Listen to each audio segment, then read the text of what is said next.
Pasca gerakan 30 September, PKI dinyatakan sebagai partai terlarang hingga sekarang. Pembersihan pun dilakukan baik kepada anggota maupun simpatisan PKI, termasuk mahasiswa. Menteri Perguruan Tinggi dan Ilmu Pengetahuan atau PTIP Syarif Taib sampai mengeluarkan surat keputusan menteri. Suasana politik yang disebabkan G30 PKI memang sangat tidak menentu untuk pengamanan ke perguruan tinggi yang oleh PKI justru dianggap sebagai benteng terakhir. Maka tindakan yang cepat harus saya ambil. Sebagai Menteri PTIP, saya menerbitkan serangkaian kebijakan. Taib melakukan 3 tindakan besar. Pertama, membubarkan 14 perguruan tinggi swasta yang diselenggarakan PKI atau organisasi massa di bawahnya yang terdiri dari 4 universitas, 1 institut, dan 9 akademi.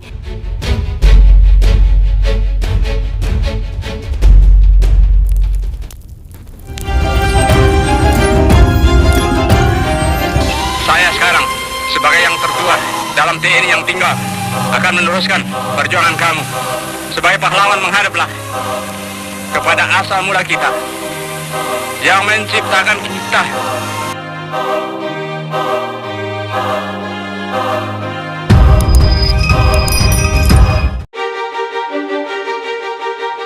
Ke-14 PTS tersebut antara lain Universitas Respublika, Universitas Rakyat Indonesia, Universitas Rakyat, Universitas Pemerintah Kota Praja Surakarta, Institut Pertanian EGOM, Akademi Ilmu Sosial Aliyarcam atau AISA, Akademi Ilmu Politik Bakhtarudin, Akademi Teknik Insinyur Anwari, Akademi Jurnalistik Dr. Rifai, Akademi Musik WR Supratman, Akademi Jurnalistik dan Publistik Taruna Patria, Akademi Ilmu Ekonomi Dr. Samratulangi, Akademi Sastra Multatuli, dan Akademi Sejarah Ronggo Warsito.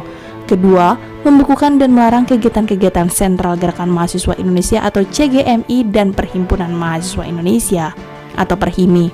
Ketiga, menginstruksikan kepada segenap pimpinan PTN dan PTS untuk mengamankan kebijakan tersebut serta melakukan pembersihan, khusus mengenai Universitas Respublika yang didirikan oleh Baperki atau Badan Permusyawaratan Kewargaan Indonesia, kemudian diganti dengan Universitas Trisakti sampai dengan sekarang. Rektornya saat itu adalah Nyonya Utami Suryadama. Terpaksa saya berhentikan karena tidak mampu menguasai dan mengendalikan kampus.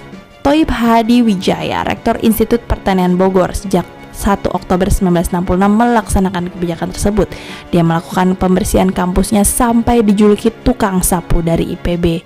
Dalam usaha rehabilitasi, saya bertindak drastis. Dari sejumlah 2.300 mahasiswa IPB, sebanyak 600 saya pecat. Kemudian mereka terlibat dalam G30S sebab mereka tidak memenuhi panggilan untuk kembali ke kampus. Oleh karena itu, saya mendapat predikat tukang sapu dari IPB. Selain IPB, Universitas Indonesia juga membersihkan diri dari mahasiswa yang diduga terlibat gerakan komunis. Sejak Juni 1966, UI mewajibkan setiap mahasiswa mengisi formulir screening yang disediakan oleh masing-masing fakultas. Jika mereka tidak mengindahkan aturan screening ini, maka konsekuensinya adalah keluar dari fakultas. 3 bulan kemudian, Agustus 1966, hasil screening keluar dan dikuatkan dengan SK Rektor UI tentang hasil screening terhadap mahasiswa yang menentang aksi Tritura atau 3 tuntutan rakyat. Berdasarkan hasil screening, pihak UI memecat 13 mahasiswa, 264 mahasiswa terkena larangan mengikuti kuliah hingga awal tahun 1967, dan 760 mahasiswa terkena wajib lapor dan indoktrinasi.